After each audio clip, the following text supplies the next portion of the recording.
Boa noite. 120 agentes da Polícia Federal participaram hoje de uma operação de combate ao narcotráfico. Uma quadrilha desviava produtos químicos para serem misturados à cocaína. Os policiais atuaram em várias cidades do estado e até em Minas Gerais. 15 pessoas foram presas, 8 na Baixada Santista. A quadrilha conseguiu desviar 64 toneladas de produtos químicos em cerca de 3 anos. Essa quadrilha, ela agia da seguinte maneira. Ela abria empresas se utilizando de laranjas para conseguir a licença para comercialização dos produtos químicos. Tá? E posteriormente, de maneira associada, os revendia aos traficantes para que esses produtos fossem misturados com a cocaína, tá? O que a gente chama de batismo, e aí posteriormente serem vendidos. E eu tenho que frisar aqui que elas se originaram em decorrência de informações prestadas pelos nossos setores que controlam esses produtos químicos. Em Brasília nós temos um setor que faz esse tipo de fiscalização. Os produtos eram utilizados no refino da droga. Apuramos a existência de uma substância ou de uma mistura de substâncias que é usada não necessariamente, não exatamente para aumentar a quantidade de droga, mas para o refino da cocaína, né? Que é conhecida como bomba, que é uma mistura de ácido sulfúrico, ácido clorídrico, junto com álcool adicionado a acetona no momento posterior e a cocaína base para se conseguir o cloridrato de cocaína. A proporção entre cafeína ou outro produto químico e a cocaína para ser depois distribuída para o destinatário final, ele é aproximadamente 60% de produto químico e 40% de droga.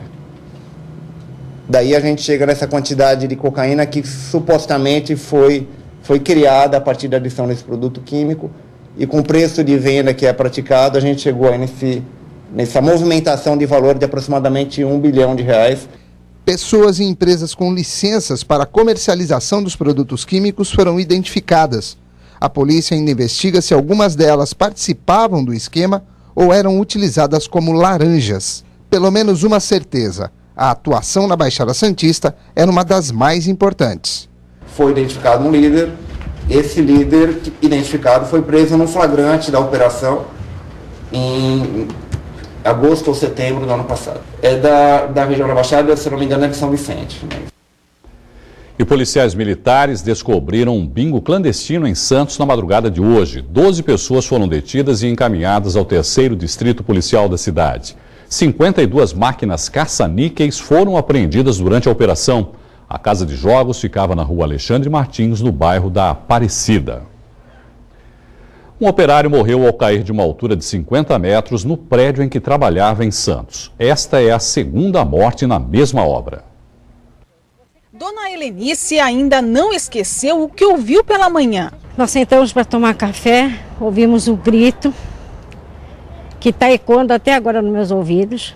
Ela mora bem em frente a este prédio de 30 andares no bairro da Aparecida. O edifício está em construção. Um homem que trabalhava no local caiu de uma altura de pelo menos 50 metros. De acordo com os parentes, Francisco trabalhava há pelo menos 5 anos na empresa responsável pela obra. Ele era casado, tinha 2 filhos e não estaria usando equipamentos de segurança. Para que o azulejista trabalhe, não precisa de equipamento de segurança, porque é interno do prédio, não é área de risco, não é fachada, não é nada disso. Ele trabalha interno.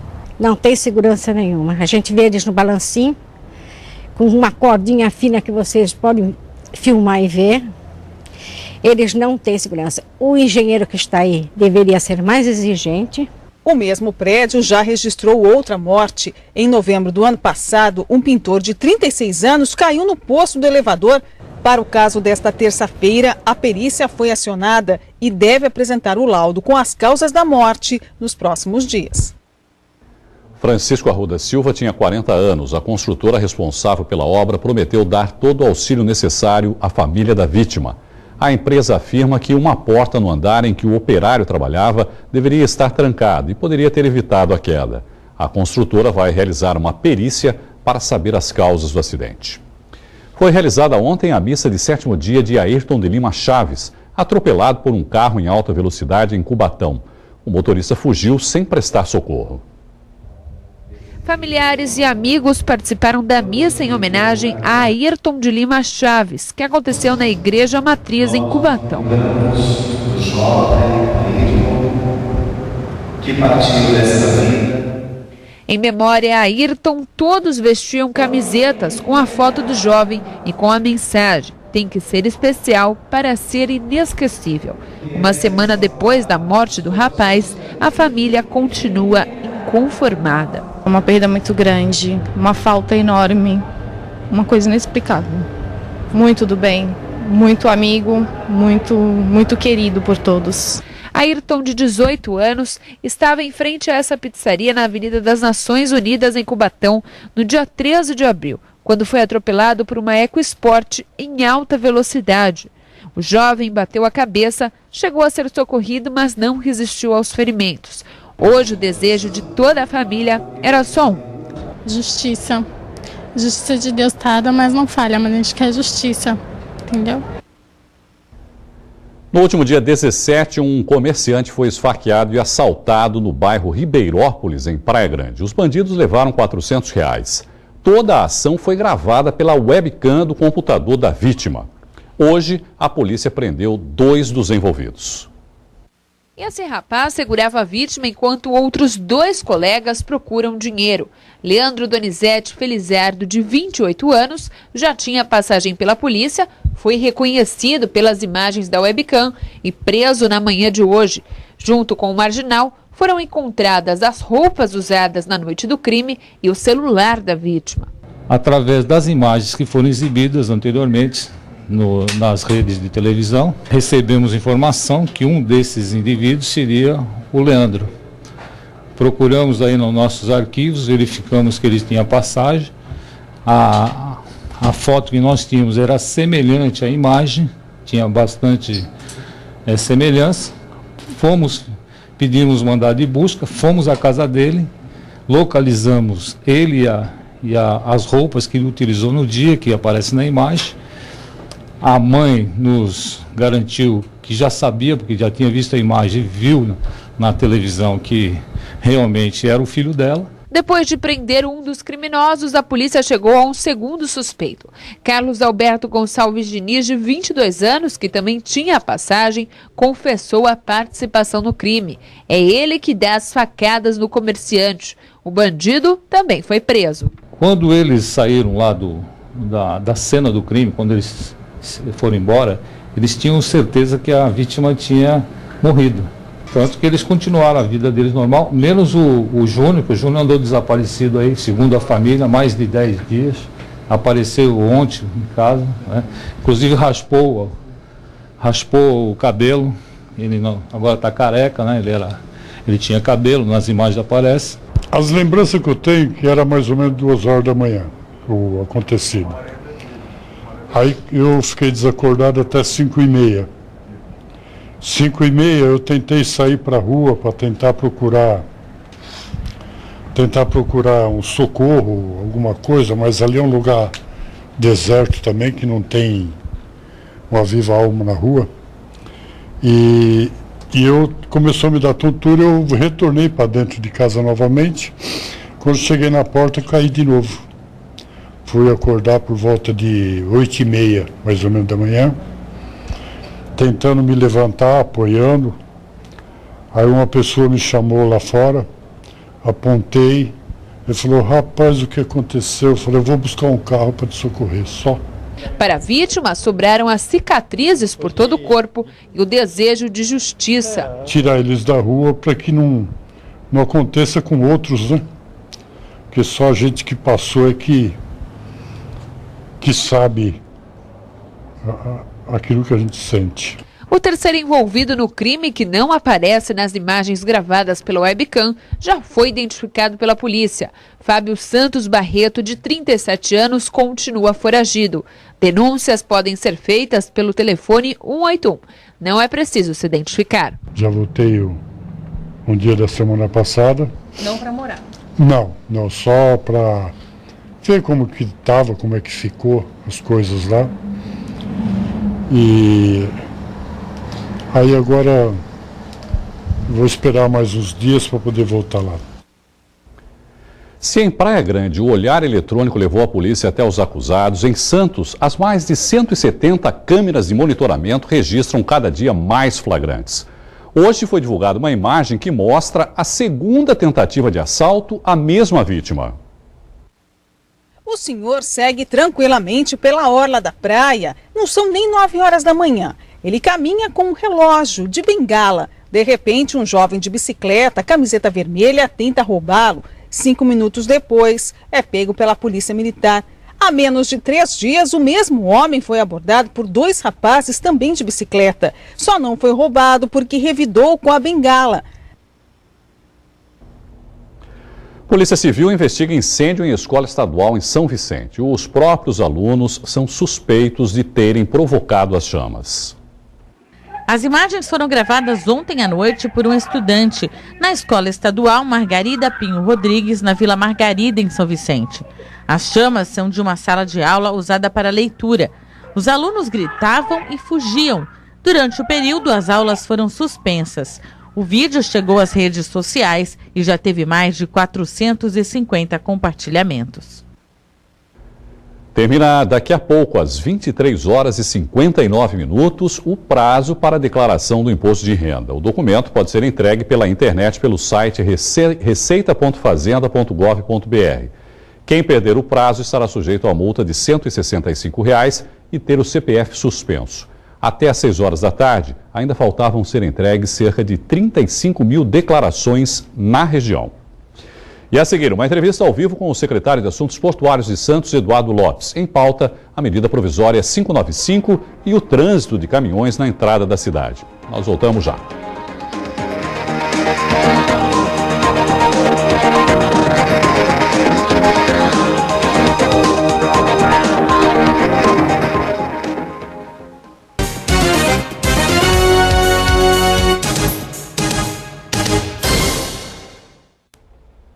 A partir de hoje, a medida provisória 595, o novo marco regulatório do setor portuário brasileiro, tem 16 dias para ser aprovada no Congresso Nacional.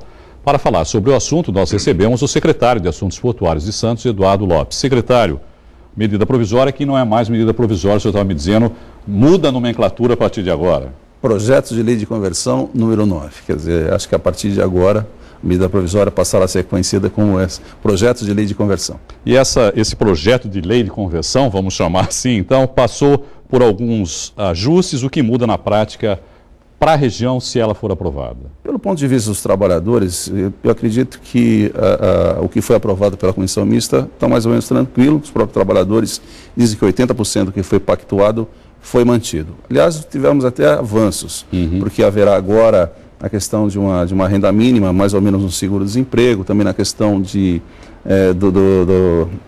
da própria aposentadoria também haverá aí alguns benefícios para os trabalhadores. O que está meio complicado é no ponto de vista aí dos operadores, porque nós temos aí uma divisão.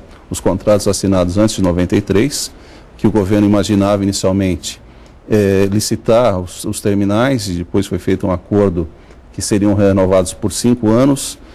Quando o relatório foi votado, um senador conseguiu incluir lá uma alteração dizendo que o governo deveria de forma compulsória renovar por 5 a 10 anos. Isso certamente deverá ter um veto da presidente. Nós temos os contratos celebrados depois de 93. Quem está nessa situação queria e quem está nessa situação teria uma renovação a partir de 2020 por mais 25 anos. Esse grupo de operadores chegaram a pedir para o governo uma antecipação da renovação por mais 25 anos, mas acabou não sendo atendido, porque o que pegou foi que o relator colocou que essa renovação fica a critério do poder concedente. Então, de uma certa forma, o pessoal não tem a garantia de que os contratos serão vencidos. Eles solicitam uma renovação agora por mais 25 anos para todos os operadores, é isso, secretário? Para quem assinou o contrato depois de 93, o que eles queriam? Queriam antecipar a renovação, tá? Por mais 25 anos, mas teriam uma garantia. Mas na medida provisória acabou saindo que será renovado por 25 anos, mas a critério do poder concedente. Quer dizer, essa é a dúvida. Quer dizer, o poder concedente poderá não renovar. E nós temos então, depois agora, os novos contratos que vão ser celebrados, já dentro do novo critério, de preço, quantidade e agora tem uma novidade que é a eficiência, que nós precisamos ver muito bem o que significa isso. Ao contrário do que se esperava, e até pelo que o senhor estava me dizendo, quer dizer, parece que há uma concordância maior por parte dos trabalhadores do que dos patrões, e é uma coisa que normalmente a gente espera que ocorra ao contrário, né? O trabalhador sempre acha que, de alguma forma, está sendo prejudicado e o patronato está sendo privilegiado. Não é o que está acontecendo dessa vez, secretário? Na realidade é o seguinte, é que são situações bem distintas, né? São três grupos bem distintos. Porque quando a medida provisória foi lançada, os trabalhadores fizeram um barulho, né? Mas foi um grande barulho em relação à medida. Ao longo do tempo, veja só, das 645 emendas, 137 foram acolhidos. Então isso é uma evidência de que, de fato, a medida precisava de ajustes. Tá? Então, felizmente, pelo lado do trabalhador, parece que houve uma acomodação, 80% aí dos pleitos foram atendidos. Mas dos empresários, em função aí desses três grupos distintos, está mais difícil acertar. E realmente conviver a partir de agora com essas situações distintas e a capacidade de competir entre si será, vamos dizer, a grande aposta que a gente vai ter que observar a partir de agora. Bom, pelo que o senhor falou, né, colocou aqui agora, pelo jeito a medida provisória, agora chamada de lei de conversão, tem grande possibilidade de não ser aprovada, secretário? Não, exatamente. Eu acredito que o governo deve vetar essas coisas que foram colocadas na última hora no relatório. Agora, o ponto é, veta apenas o que foi colocado a mais ou, de repente, veta tudo que foi negociado. Precisa ver qual vai ser a disposição do governo.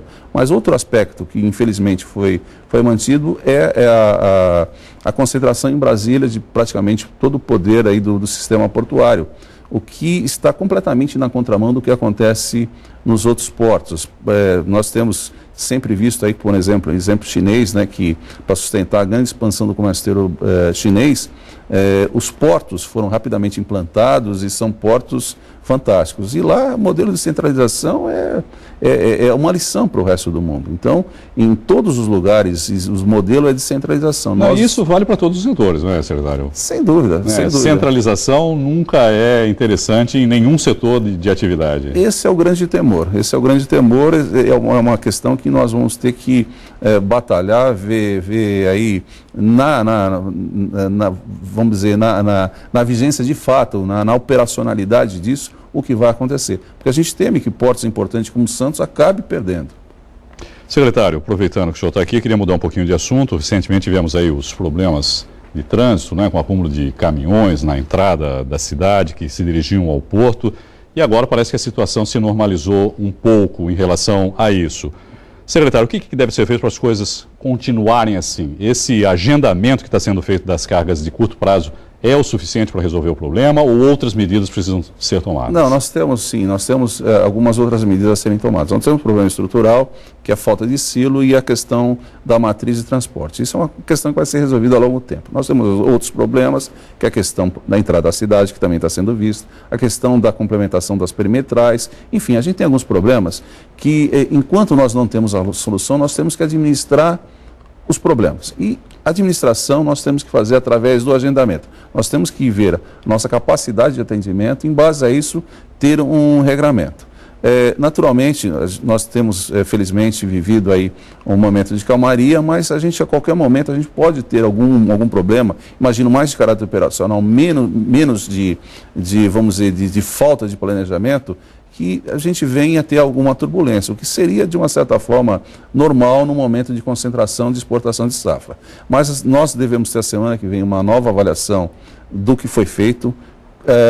Nós devemos também já partir para uma etapa seguinte, que é já estabelecer um plano de contingência em função aí de algumas situações, de alguns cenários que nós estamos imaginando.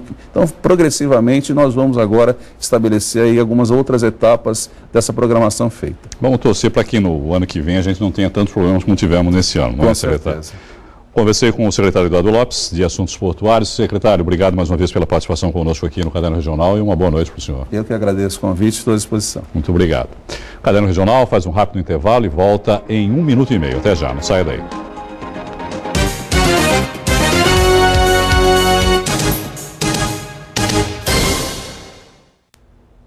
Amanhã é dia de São José Operário. Na Igreja Santista, que leva o nome do santo, serão celebradas 2 missas. Uma às 8h30 da manhã e outra às 6h30 da noite, seguida de procissão. São José Operário, o protetor da família, né? O protetor dos enfermos, aquele que trabalhou. E Jesus é chamado no Evangelho filho do carpinteiro. E esta festa foi instituída pelo Papa Pio XII, justamente no dia 1º de maio de 1955, começou ali a festa de São José Operário. É claro que antes o povo já celebrava, mas oficialmente pela Igreja, ela começou em 55 pelo Papa Pio XII.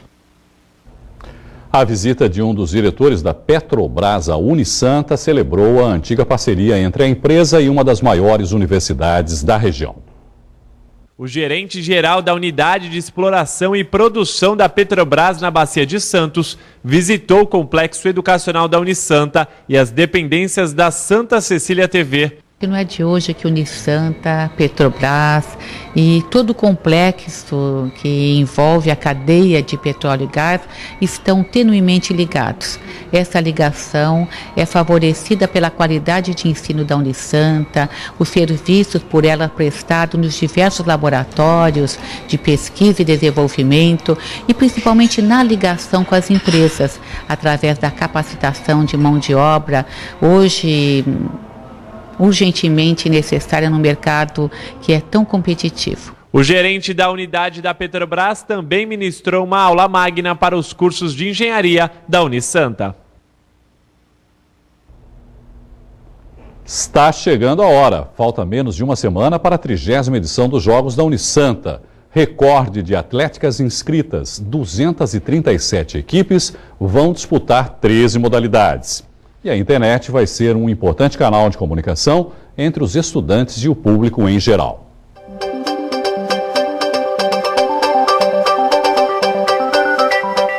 O site foi criado para a edição do ano passado, mas passou por uma reformulação para tornar a página ainda mais interativa. Foram 4 meses de trabalho. Os técnicos do setor de tecnologia da informação da Unisanta desenvolveram uma homepage de fácil acesso com as principais informações do evento, desde regulamento às fichas de inscrição.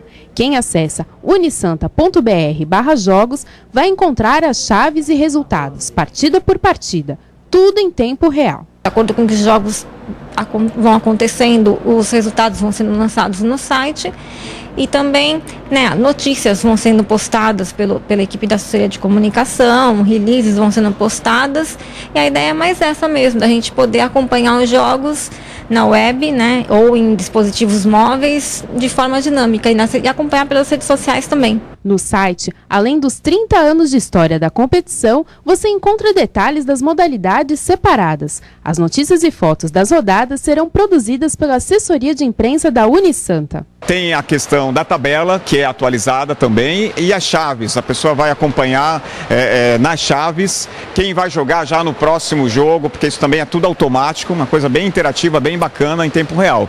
Outro braço da cobertura virtual é o Santa Portal. No principal site da Universidade Santa Cecília, a equipe do editor Juan Reol não vai perder nenhum detalhe. Desde o início de março está disponível no site o link chamando para a página dos jogos da Unisanta e isso vai continuar até o fim dos jogos. E a gente continua sempre divulgando as principais notícias, essas que estão na prévia do início dos jogos, e a partir dos jogos a gente vai divulgar junto com a assessoria de imprensa, para não ter um excesso de material repetido. E também no portal a gente dá espaço para o próprio espaço Unisanta, que vai fazer toda a cobertura via TV, então o Santa Portal vai estar bem unido nessa divulgação dos jogos da Unisanta.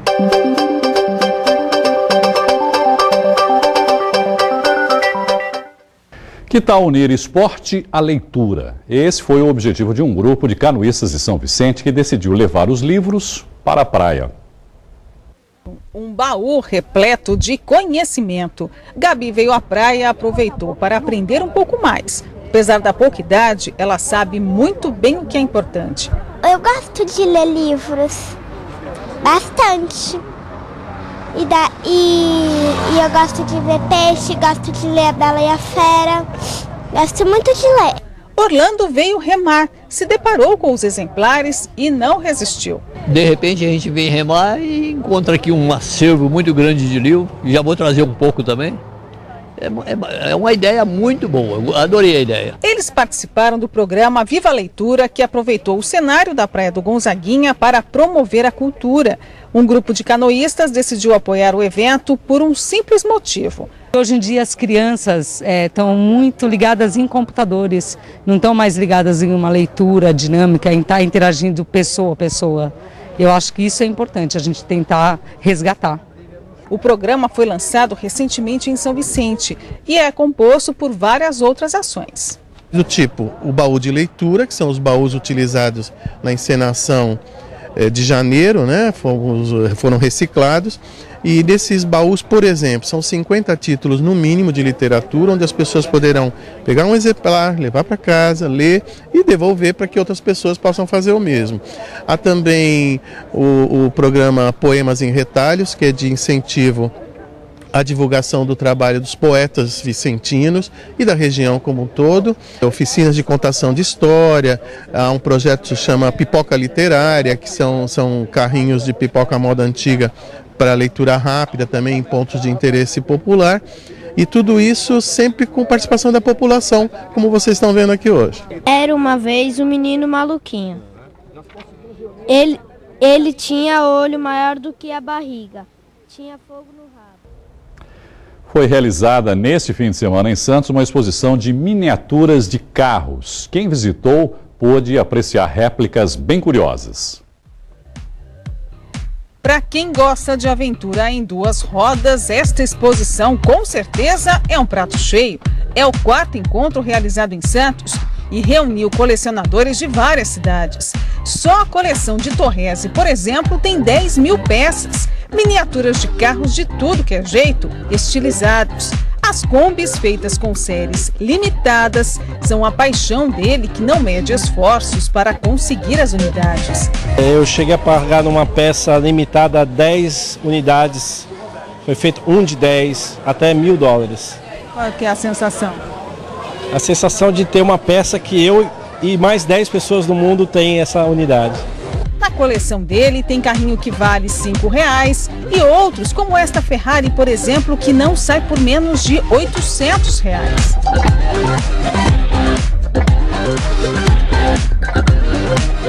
As assinaturas dos principais designers de miniaturas de carros também estavam na exposição. E por que não ter um próprio design?